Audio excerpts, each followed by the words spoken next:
What is going on, everybody? Thank you all so much for tuning into this live stream segment of Mika Says Sukas. And of course, as always, I am your humble host, Niko House. Today I have with me a very special guest covering a very special topic. Everybody, welcome to the show.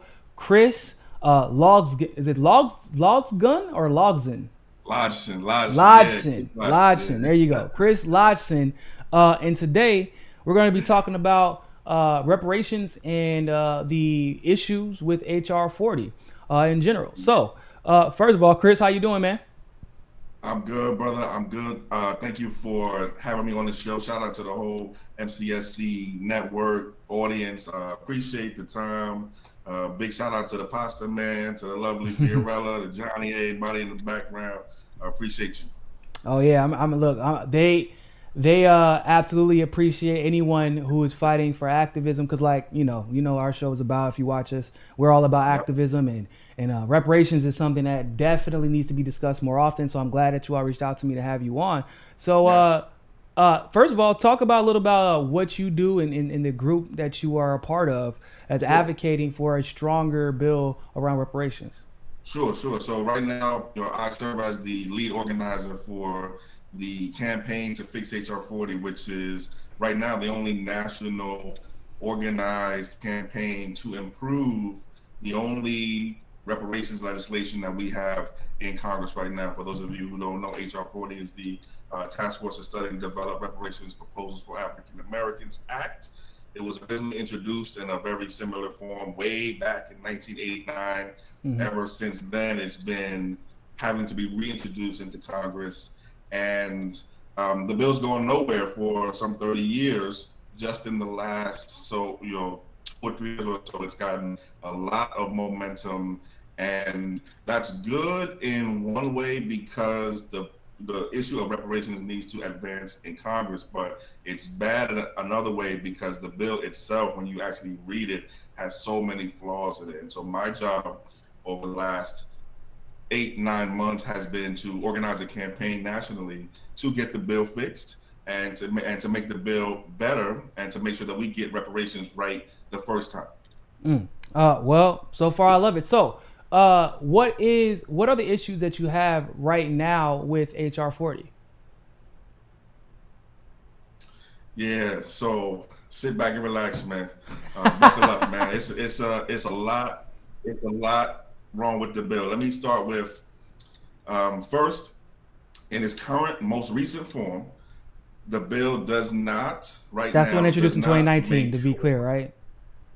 no. This is the one introduced last week or 2 weeks Oh, I didn't know ago, they do the and new one. Okay, cool, cool, cool. yeah. So the bill was reintroduced in the 117th Congress on the third or fourth of this month, really. So a couple weeks back now, and in its most recent current form, the bill does not provide for making sure that the eligible recipients for any reparations program or initiatives are the people who actually built the country, Black American descendants of U.S. slavery. Right now, that's missing from the bill. That Okay. is a commitment that's missing from the bill. That's a big hole. That's the first problem. The second problem is that the bill does not make a commitment to closing the racial wealth gap, and that's important because the legacy of slavery lives inside of the racial wealth gap. The racial wealth gap is the most important and probably the best evidence we have of the long term effects of slavery and Jim Crow on today's Black folks. The Yeah. third problem with the bill is that the bill does not make a commitment to including direct payments as a part of an overall reparations program. So if it doesn't have direct payments in it, it's not reparations to us. It doesn't have to be only direct payments, but direct payments has to be a part of it. We have to give people like me and you the choice over what we want to do with our reparations. And there's a few other problems that I want to get to, but I want to draw a circle around those first three Yeah. because the people who have had the most influence in the bill do not share the same type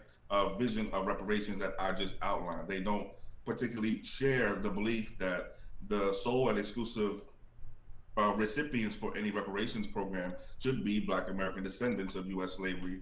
They don't share the belief that we at least must commit to closing the racial wealth gap with any reparations plan, and they don't share the belief that direct payments must be a part of any overall reparations plan. The people who have the most power over the bill so far are groups like and Cobra, which is the National Coalition Blacks for Reparations in America, or NARC, which is I would have chosen a different name, but it's the Yeah, I was National. say I would have chose a different name.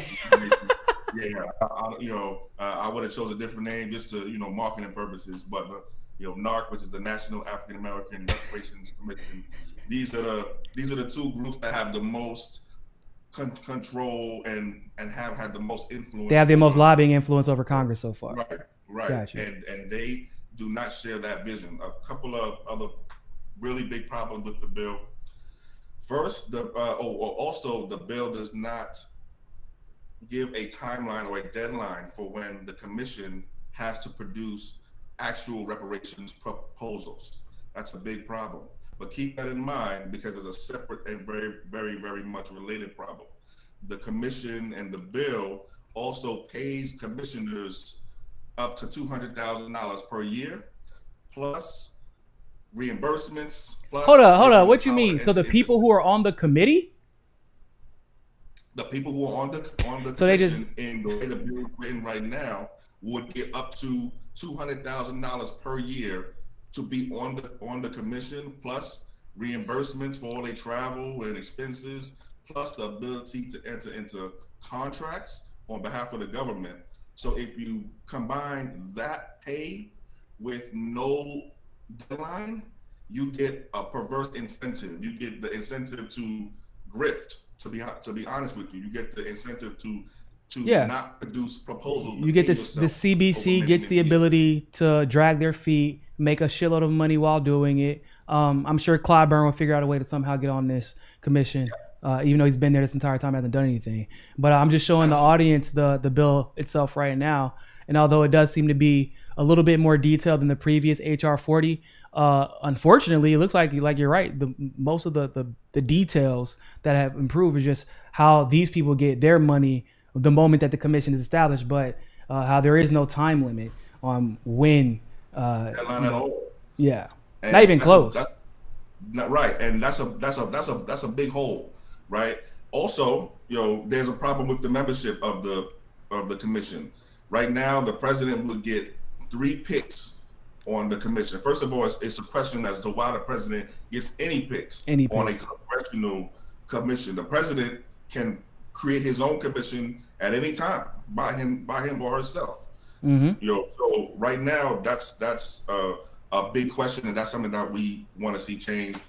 And then also, and lastly, there's some other points here too. But lastly, the bill starts the claim for reparations in the year 1619, and I understand why that year is important to us as as the descendants of people who built this country. But there was no United States government in the year 1619. The United States government did not start until 1776 or sometimes 1789, depending on who you are talking to. So this is a legal claim. So we have to be very precise and very accurate about the culpable party and about That's who true. we are actually saying is responsible. Okay, so if you start the claim in a time where there was no culpable party, or at least you have the wrong culpable party, then you are going to make the claim weaker, and that's inside the bill right now. The claim for the period between 1619 and 1776 should go to the owners of the 13 colonies, UK, Britain, whatever. But the claim against the U.S. government should be specific to when there was an actual U.S. government. So those are the problems with the details of the bill, and I understand. We're in a time where there's more momentum around reparations than ever, right? Yeah. But we want to make sure we get it right, and right now the bill is not right. There's a separate problem here too. This campaign has been active since I want to say summer of 2020. The principal authors of the bill, Sheila Jackson Lee of Houston, Yeah. has refused to even meet with the campaign to discuss any of these problems. So they are refusing to even sit down to have a conversation, and that raises Yeah, another problem too. a lot of red flag. That's a But red those are flag. the issues with the bill. Right, That would be right, like passing a Medicare for all legislation without talking to any doctor or nurse before you do it. Like the ones who are going to be right, most obviously right. primarily affected by it. Yeah. Right. You would not do it, and it's insulting. First of all, our team in Houston, which are made up of Sheila Jackson Lee's constituents, Mm-hmm. are have been reaching out to her for 9 months, calls, emails. They showed up to her office. They posted signs in Mm. the she will not sit down and meet with this campaign, and that's a big problem. First of all, we are black voters. No matter what, you got to meet with your constituents, right? So there's another separate problem there, and that's why this campaign exists really, and that's why we're here today to talk more about All right. Yeah. So I'm gonna give some pushback, just because. I mean, honestly, this is probably the pushback you probably get in the mainstream anyway. Yep. So, like, for example, with reparations, as far as exclusive towards the African American descendants of slaves, what do you say to people who disagree that it should be exclusively those black people or those African Americans? Because in order for us to build the strongest case for reparations, you have to include Jim Crow, which extends literally until today. So even if you were not a slave, the odds that you as a black American, if you've been here for more than 2 generations, you've felt the systemic impact of slavery, even if your family weren't necessarily slaves. So what would you say to that argument? I love that argument. I love when I hear that, because let's start with some shared facts. Mm-hmm. 90% of the black people you see today, 95% really of the black people you see today In walking the around States. right here in the United States can trace their lineage back to slavery in Yeah. some way. Okay. And that's because before 1965, 1970, before the Immigration Act of the 1960s, black immigration to this country, meaning black folks immigrating Voluntarily coming the here, yeah. Caribbean, from Africa, right? Black immigration was less than 1%, okay, before the 1960s. Okay? So But it was wouldn't actually it to be the right difficult? of the point. But I was gonna say, wouldn't it be difficult for a lot of black families to trace their lineage back? For example, because of my mom's side of the family, like my mom didn't know her dad at all, and then my grandma passed away at such a young age that she never got any information. She has no idea on her dad's side what what that connection might be, which makes it obviously a little bit more difficult to be able to trace your lineage back. And so Yeah. the standard, I mean, not that like I said, I don't disagree with you necessarily, but I'm just saying like that would be the pushback is like the standard is kind of like high because we know that black families have been so broken up by this system, it done by the way on purpose, so that would be very difficult for people to be able to trace their lineage back.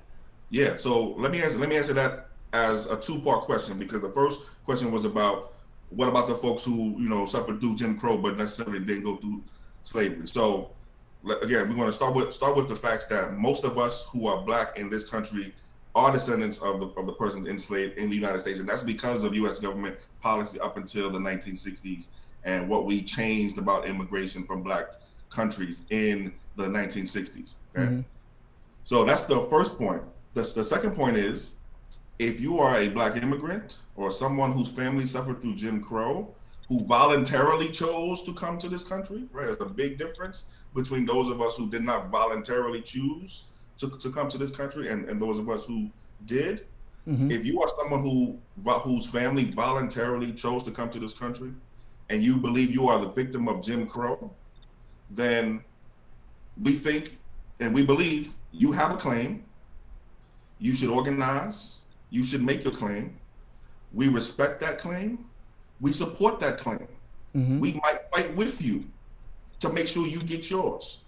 But we have a separate claim because we are the children of the people who went through slavery and Jim Crow and whatever you call this right now. Mm-hmm. Okay? I mean, So I we would still have call a lot of it Jim Crow, right, but right. Jim Crow, you could call it, post Jim Crow, whatever it is. It's not good, right? Whatever it is. So we have a separate, specific, unique claim. It's not better than yours. It's not worse than yours, but it's different than yours. We want you to organize and make your claim. If you are someone who fits in that other category, we will fight with you. We will work with you. We will help you. But this is a different claim. The second, and to the second part of your question about, how hard is it basically going to be to prove, who is eligible versus who is. yeah. First of all, we have a two-pronged criteria for who we think is eligible for reparations in our claim. First of all, you have to be able to demonstrate that you have at least one ancestor that you can trace back to slavery in this country. The second criteria is that you, for at least 10 to 12 years on any official government records, have been self-identifying as Black, African American, Negro, in some cases, for the older folks, colored, right? But that you have been claiming Blackness, okay? And that you can trace at least one ancestor back to some plantation slavery in this country. So that's our criteria. It's not as hard as you think to trace your lineage back to slavery and prove that you have one ancestor in at least who was enslaved in this country. For example, I traced my lineage through just public census records without paying a dime. I traced my lineage back to the plantations and slavery in Georgia. Another point to make to that question is, what we want to do is put the responsibility and impetus on the actual U.S. government to make sure that the people who are eligible get the reparations that they need. So while it's important that people be able to trace their lineage, we don't want to put that burden on you because of not so because you're like y'all, like the federal government has the means to figure that out. Absolutely. Yeah, that's 100% true. That's facts. Yeah. And the responsibility. Why are we putting on you? Yo, let me keep it real with you. And you have probably a similar story. We got families that have been broken for generations. I don't know the whole male side of my family. I don't know my pops. I don't know my grandpops, the great grandpops. Right? We have broken histories here. Right? So it should not be upon me to have to go, pay money and spend resources to dig up who is what and when and why and how. We're going to put that responsibility on the U.S. government. But the problem right now, again, to circle back with the current legislation around reparations, is that we have no consideration of this at all, and we have no specificity with respect to who is eligible and who is not. And that's ultimately going to weaken the claim when it gets through Congress and gets to the president. Oh yeah, to the president. Yeah. Well, I mean, just in and of itself, being Biden is going to be very difficult to get that through. So I have this. So this is actually something that I haven't really heard anybody else talk about, but like being someone who's like been part of a massive class action lawsuit, I could see the benefits. What do you think about the idea that maybe we should take this out of Congress's hands, because it's been used, it can be used against us, or at least our, not ours, but some people's perceived political loyalties, their party loyalties. And I think that you and I will both agree, regardless of whether or not you're Democrat or Republican, you are entitled to reparations if you fit that criteria, right? Because that's beyond Democrat and Republican. So we're talking about a debt owed. And we just saw, like, for example, in Martin Luther King's case in 1999, I believe it was, he was paid, his family, although they didn't ask for a lot of damages, but the damages were paid posthumously. And so when it comes to slavery, you're basically getting the damages from what happened to your ancestors posthumously. And that is a debt owed legally. So do you believe that it actually might be wiser to actually bring this to court, with a class action lawsuit, because if you do class action, what you said about you having a unique claim as a class, then like that's true. But to strengthen it and even potentially gain allies, you can get the other class that necessarily might not be descendants of slavery, but they're part of the diaspora, for example. And then those can be two separate classes, but argued in the same claim and argued in the same case, making the case overall stronger, because obviously whatever applies to the diaspora also applies to descendants of slaves, like in addition to everything else. So what do you think about that? So I think it's a good idea, but it's failed in practice. Oh, okay. So there have been numerous court cases, court challenges, efforts to take the claim to the courts, going back as far as I want to say, the 1960s. I'm sure probably since the end of slavery, really. Right. And as recent, now let's keep it real. Our people have been fighting for reparations since we were enslaved. Yeah. Okay. So this fight goes back a long time. Okay. But to the court strategy and to the judicial branch strategy, every time this or something like it has gone to the courts have struck it down and said, you need to take this to Congress for a couple of reasons. One, the kind of reparations bill that we're talking about, and by bill I mean invoice here, like money. The kind of money that we're talking about is at a minimum between 10 and 12 trillion dollars at a very minimum basis. And let me explain a little bit why we say that. It goes back to that second part of why HR40 is so flawed. The bill right now doesn't commit to closing the racial wealth gap. Right now, the racial wealth gap is somewhere between 10 and 12 trillion dollars. So at minimum, the claim has to be between 10 and 12 trillion dollars. And this is, I feel like that's more than fair. Minimum. Right, and that's something around $850,000 per eligible recipient. That's an $850,000 tag per eligible recipient at a minimum. Every time we've taken this to court, and there have been some really brilliant legal scholars who have done it, the courts say this is a claim that only Congress can pay, only Congress can count for. I actually had the privilege of here in California, I was one of the lead organizers getting California's state reparations bill passed last year, AB 3121. I want to shout out to the California organizers on the ground, grassroots, who helped make that happen.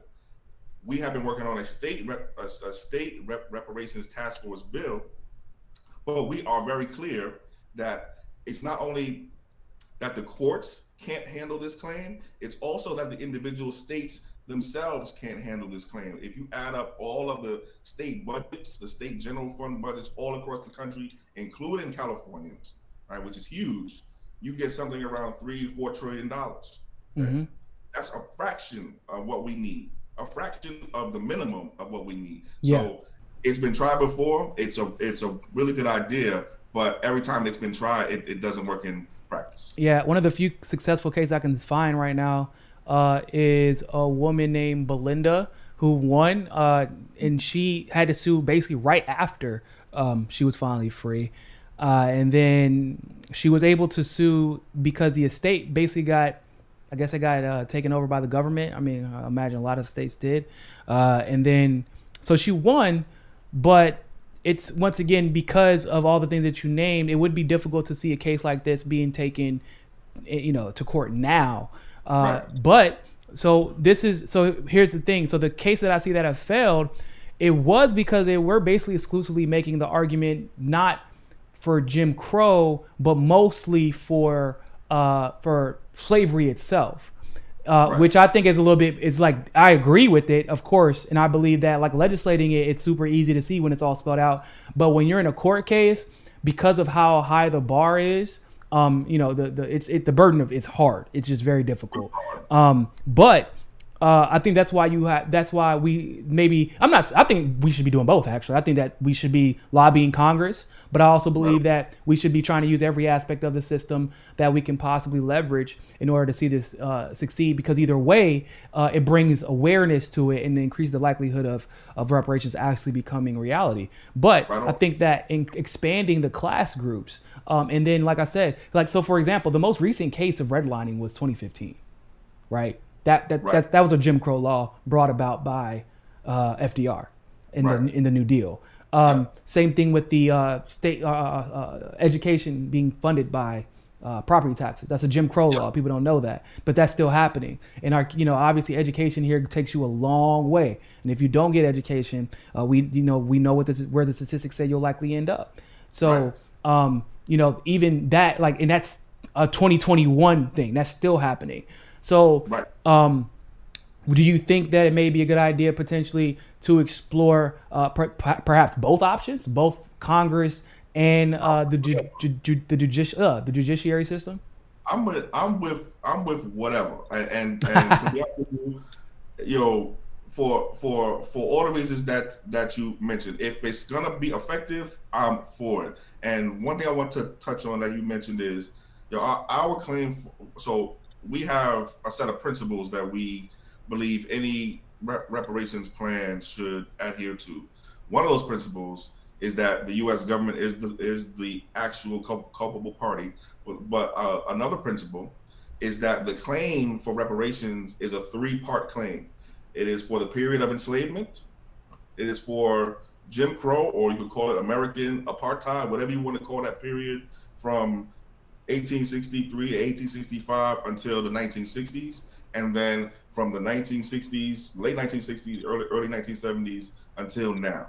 So our claim goes from enslavement to now, and that's important to mind, because that's the entirety of the claim that we're making, and it's those people whose ancestors have survived those three periods of time are the people who we are fighting for right now. Another point you made too is that, so like I think the court claims work better against private corporations, and I think there is going to be a lot of activity around holding private corporations who benefited and still benefit today from the fruits of slavery and Jim Crow. Oh yeah, there are a lot too.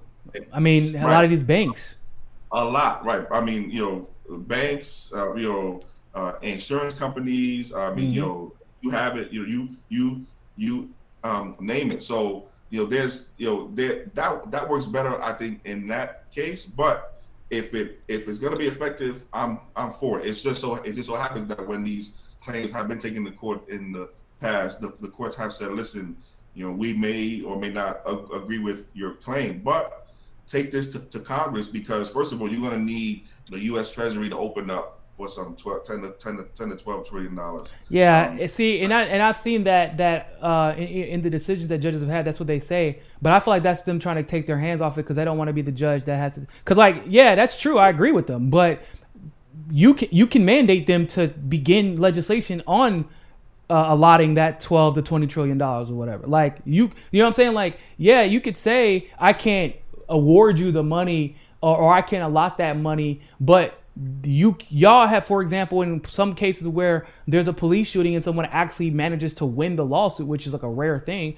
Like, you don't have technically power to order the city to allot the money, but you say, hey, this is the money that you owe, so it's up to you to take the legal route to make sure that money is allocated and given to the people that you owe damages to. True. So I mean, I agree. I mean, I know what you're saying, but I'm saying like the courts, in my opinion, are just like Congress is making up excuses. But that's why I just feel like we have to take every avenue and do what you're doing, which is bringing knowledge, and taking it to whoever who is standing in the way of reparations. Because I feel the same way that obviously you do, which is that this country will never really be truly healed until we can have an honest conversation about reparations, And by the way, I'm not one of these people who thinks that it's just black people who deserve reparations. I 100% believe Native Americans should deserve, that they do absolutely deserve reparations. In fact, I mean, I would not care if they got it before black people, only because their problems with the U.S. have obviously started before. But like, that's my point, is that we have to be able to have honest conversations and stop with this whole, well, it wasn't me who did da da da da. Like, no, but you inherently benefited if you are a white individual, right? You weren't kept from owning land after, the land that you were promised after enslavement. You weren't subject to Jim Crow. You weren't denied being hired because of the color of your skin. You weren't forced to go sit in this school instead of this school because of the color of your skin.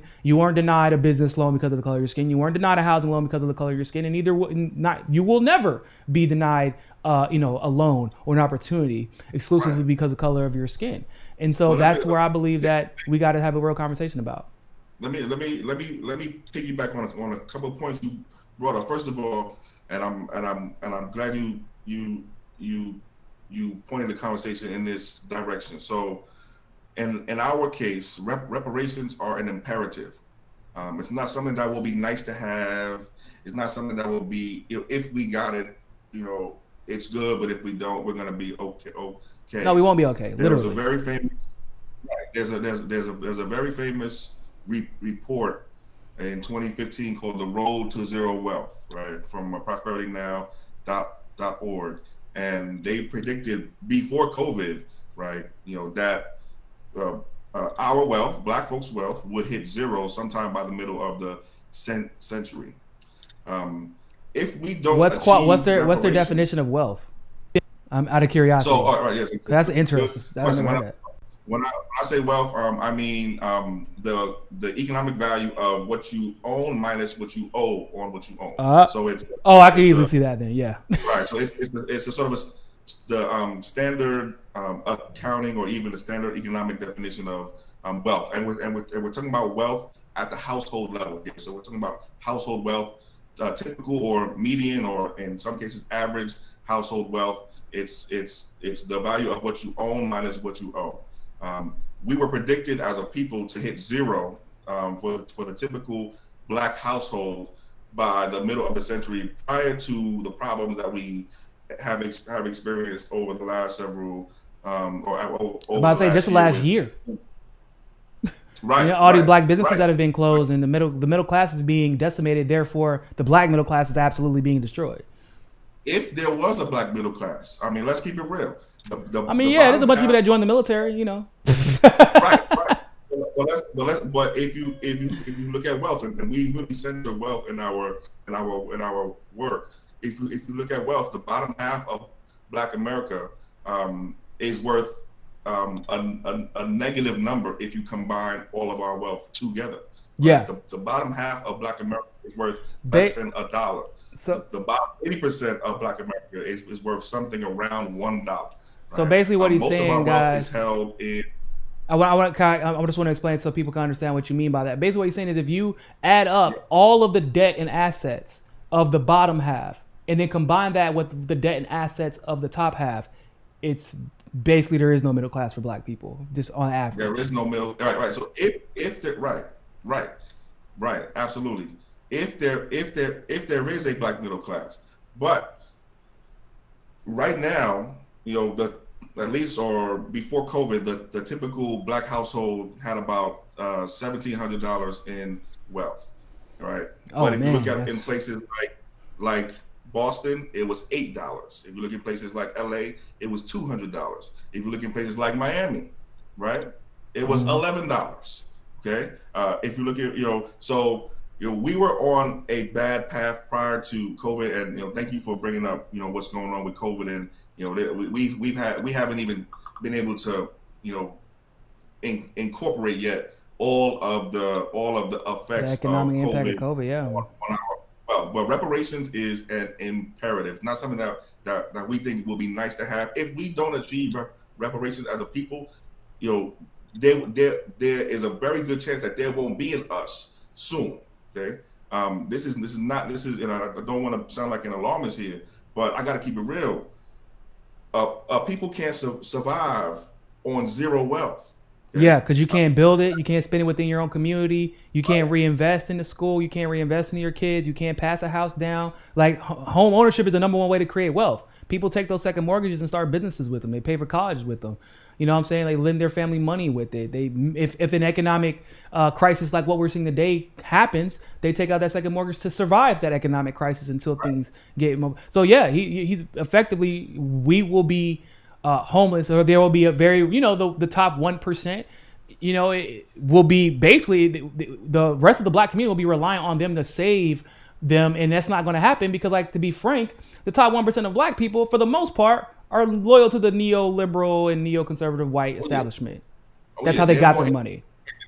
Protecting their relatively low. The Cory Bookers and the Kamalas and the Oprah Winfreys, they're not worried about us. So right, and the right now, 75% of black wealth is held in the top 10% of black folks' hands. Whew, right, that's now. Crazy. Okay, 75%.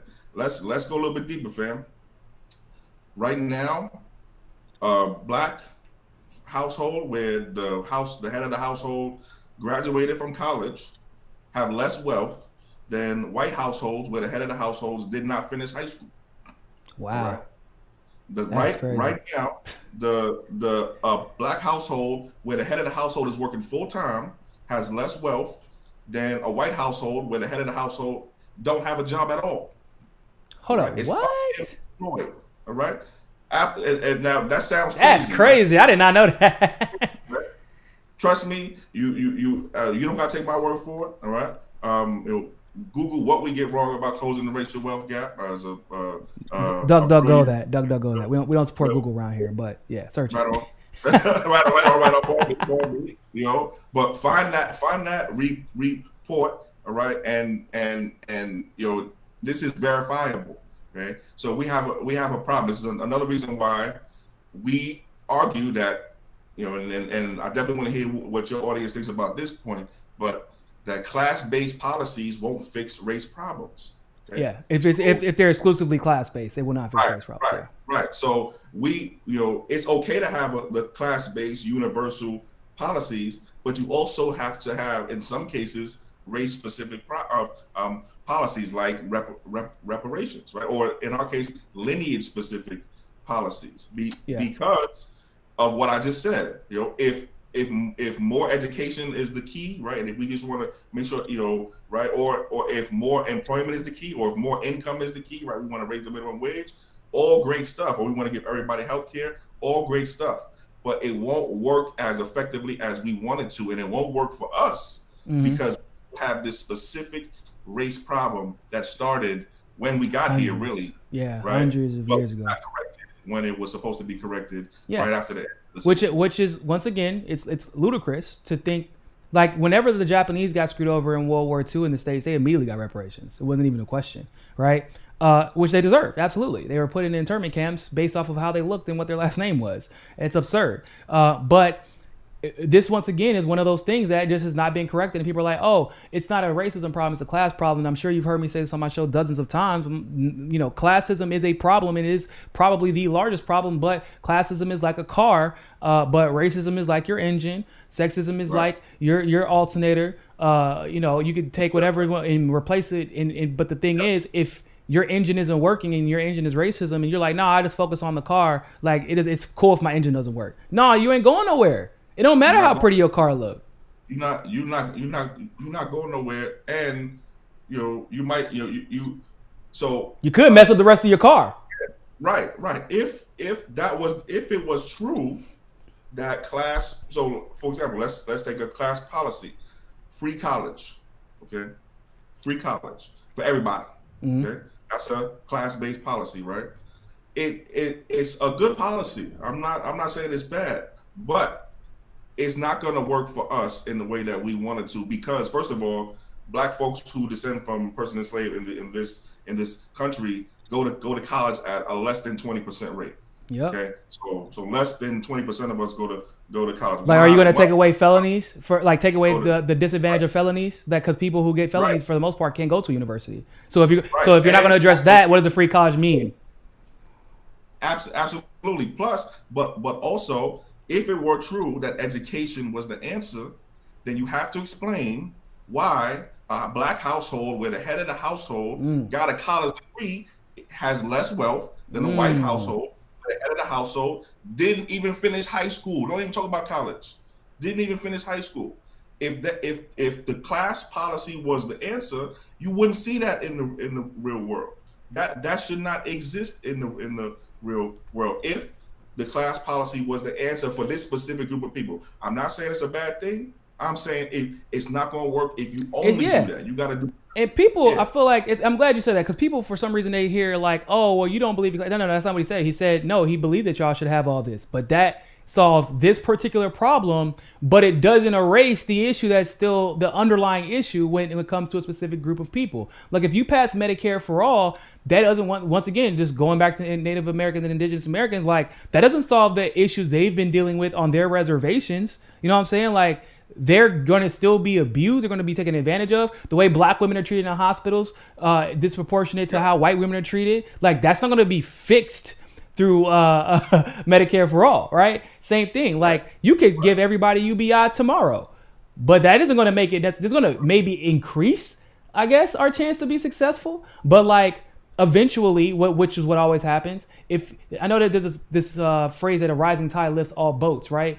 But that's not necessarily true when if you're only accounting for class. Here's what's funny though: if you actually give black people reparations, black people are very non-discriminate. They're indiscriminate at where they spend their money. It's if you can get me the best, then I'll buy it. You know, there are some people exclusively buy with black people, but because of just, once again, this America is made up of a system that kind of like pushes black people to go wherever you can to make money. You got to shop wherever you can to keep that money in your pocket. And so if black people have money, it's going to be spent everywhere in the country, and the overall economy would improve. Like real estate industry would improve, it would stop it having a foundation of black wealth would actually decrease the likelihood of the real estate industry falling out from under itself like it always has. Because I would say that's largely due because black people get shitty loans, because we have disproportionately bad credit, not because the credit's actually bad, but because we're given a specific type of credit for black people, which people don't know about. All these issues that once again are just, you can solve classism, but like you can't without solving racism, because classism has been perpetuated by racism. Right now, so that's exactly what I want to say, and I want to even push it further. So you could mess around with a class-based policy that doesn't also include reparations for the specific people. You can mess around and make the wealth gap worse. Yeah, you could. Well, that's what FDR did. Right, because the benefits of class-based policies disproportionately go to the people who benefit the most from these class-based policies. So usually that's not the people, that's not black folks who descend from slavery in this country. So if you only do, and here's the danger, and I want to put this on the minds and the hearts of the audience. If you don't do the reparations along with the class-based policy, you could make the problem worse. Yes. Okay. And that's what we're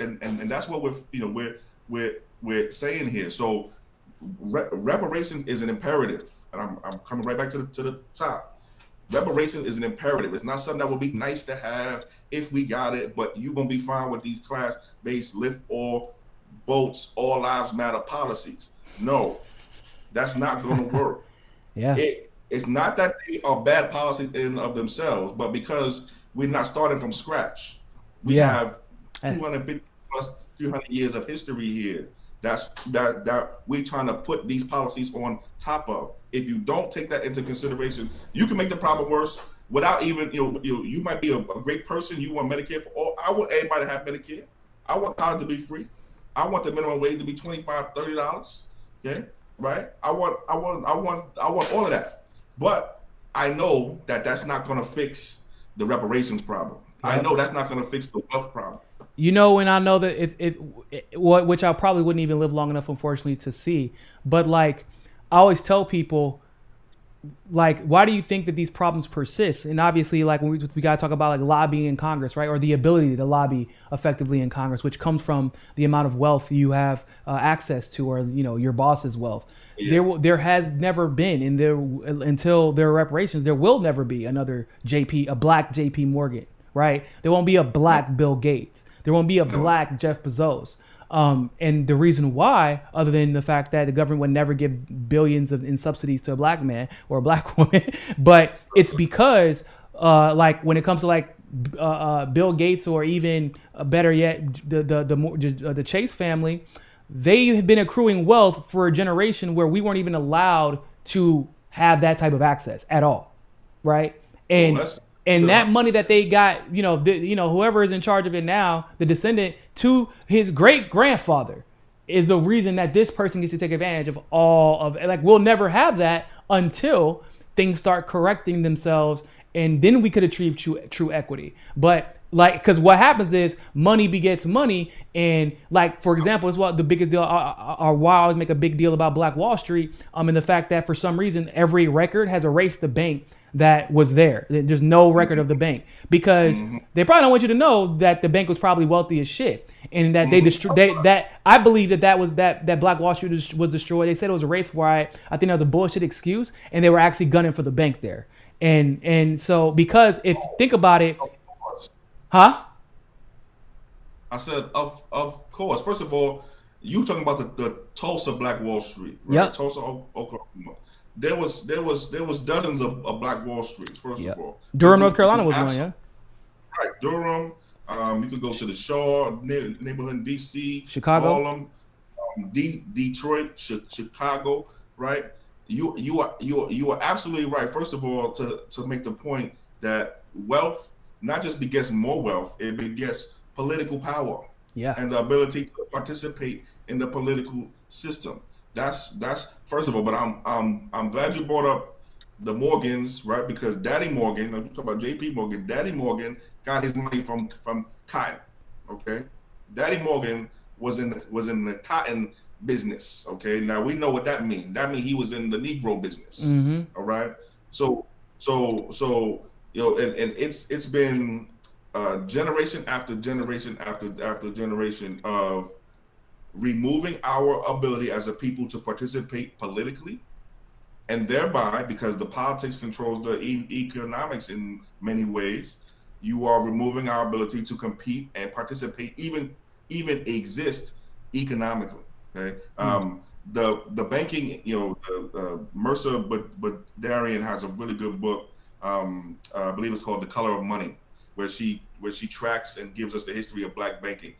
Part of my organizing work here in the city of Sacramento is organizing Black-owned businesses. I'm on the board of the Black Small Business Association of California. I'm the legislative chair there. I've been working to support Black businesses in advocacy and in real life for many years now. That's my other work. It's super important. Let's keep it real. If you add up all of the money and all of the revenues for the top 100 Black-owned businesses in the country, and include the Black banks, right? But let's talk about just the Black businesses. That revenue is about half of what Walmart brings in 1 year. So all of the Black businesses combined in the country, their revenue is half of one white-owned company. The same thing. Wow, that's crazy. Good God. Same thing for the banks. Add up all of the assets controlled by the banks that are Black-owned in the country. It's half of J.P. Morgan. Okay. Oh yeah, and what's even more disgusting about that is what people don't know is after the Depression, FDR came in and he forced all the other banks to close because, they were failures and they were gambling with money, and that's what caused a crash. But the Black banks actually all survived the Great Depression. People don't know that, and he made them close anyway, despite the fact they didn't need to. Fam, you spin facts. The big takeaway from what you just said and what we've been talking about for this whole time is that what we see today is government imposed. Yep. This is government imposed. So for people who say, I had nothing to do with slavery, I had nothing to do with Jim Crow, we had nothing to do with it. We don't want to pay. It ain't about you as an individual. We're not asking you to pay nothing.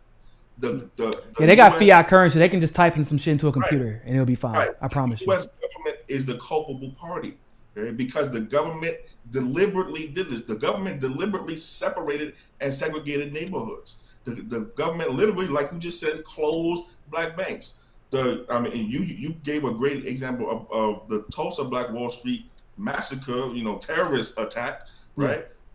That was government imposed, okay? And that's National why Guard flew in and bombed the shit out of them. right. Okay. That's why our claim is not against our claim for reparations. It's not against any individual white person or non-black person. It's not against anybody in particular. It's against the U.S. government as an entity, and the U.S. government has the money. Okay? It has the wherewithal, and it's gonna pay. Yup. Eventually, ladies and gentlemen, even if you're not, maybe a member of this class, and I'm gonna close out by saying this, even if you're not a member of this particular class, eventually, you will have a claim against this same U.S. government after they've done you or a group of people with similar claim to you wrong. And I would imagine, like with Medicare for all, like with free college, any of these issues, you would want allies to advocate for you. And I would want to advocate for you because you consider yourself, for whatever reason, to be a marginalized person, and that deserves attention. But once Right. again, I'm all about, me. I'm sure you watch my show. I'm keep the same energy. That's all we're asking. Be an ally even if you don't benefit, because that's how you Right. could tell a white savior from a rider, like a true ally. Is even if you don't benefit.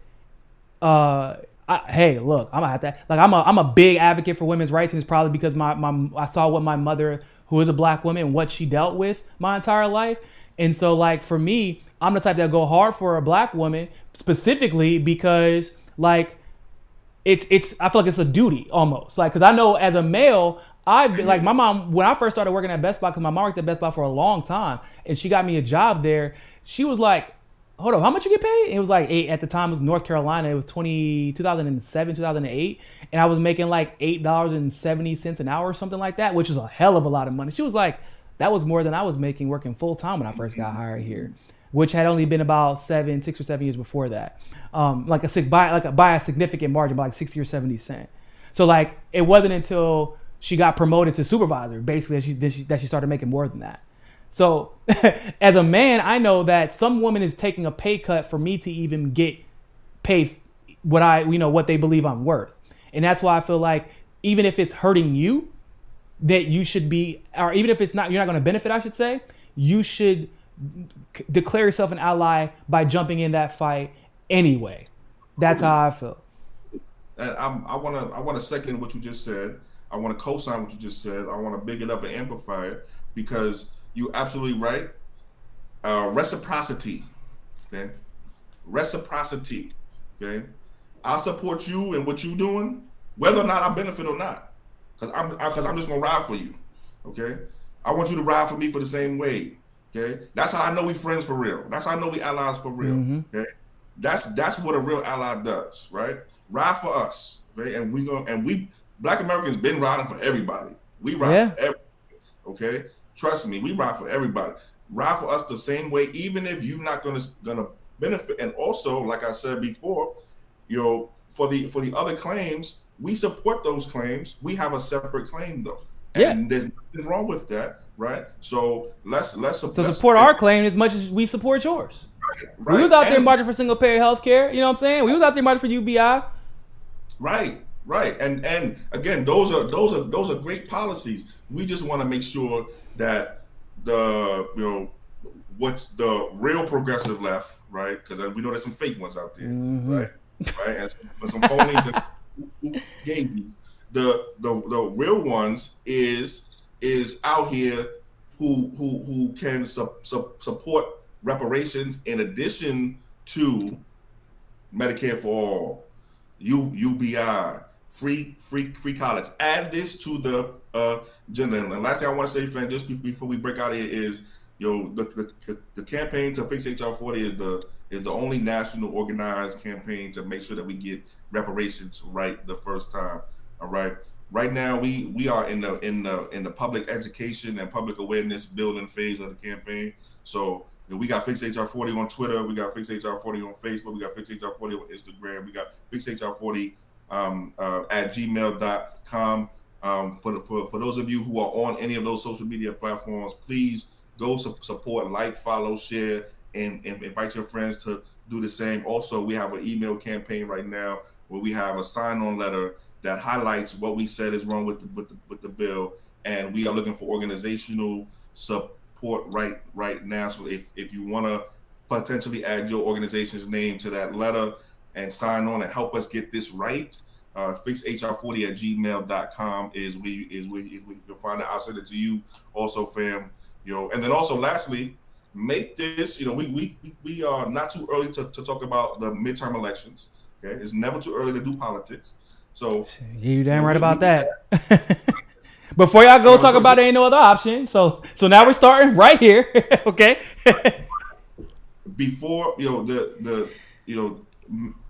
add this to the number of items and number of things that you're going to consider for who you vote for or don't vote for in the 2022 midterms. All right. So add whether or not your congressperson, your senator is supporting a better version of HR40 and supporting the letter that we have and is supporting the campaign to fix HR40 to the things that you consider in whether or not you're going to vote for this person. It's that important. And that's all I want to say, fam. And I really appreciate your time. I'm not, like I said, I 100% agree, man. I 100% agree, Chris. I'm sure you feel the same way. I believe like a woman should advocate or should be able to advocate for her own body and make that choice.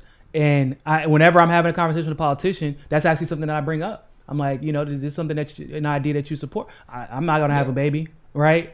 But it's that important because I understand the reverberating impact of them being able to make that decision. And then of course shit rolls downhill. If they can't be able to make that decision with their body, then what else are you going to try to control? Same thing with reparations. If you are that unwilling to pay a debt, what I'm saying? Like as a politician, if you're that unwilling to fight for a debt, because I'm sure that you'll be fighting to collect some goddamn debt from the IRS, wouldn't you? You come to my damn bank account fast, wouldn't you? So if you're unwilling to repay a debt that you know that you're going to scream Martin Luther King's name, I'm sure a lot of people are going to go watch the Fred Hampton movie. You're probably going to be surprised, a lot of y'all are about to be real surprised when I watch that movie, I'm sure of it, because y'all don't really know who Fred Hampton is. But if you're willing to disallow people from getting paid back a debt, then you're willing to walk over them in every other aspect of society. And that's why you got to start drawing the line in the sand now like you do with any other issue. So Chris, man, I appreciate it. Make sure y'all go follow them on Twitter. It's FixHR4 at FixHR40. There you go. So go follow on Twitter. Go share share their work and grow awareness of this campaign. And Chris, thank you all for being gracious enough to come on the show. And for everybody else, thank you for tuning into this live stream segment of Mikasa Sukasa. And always remember, more than anything else,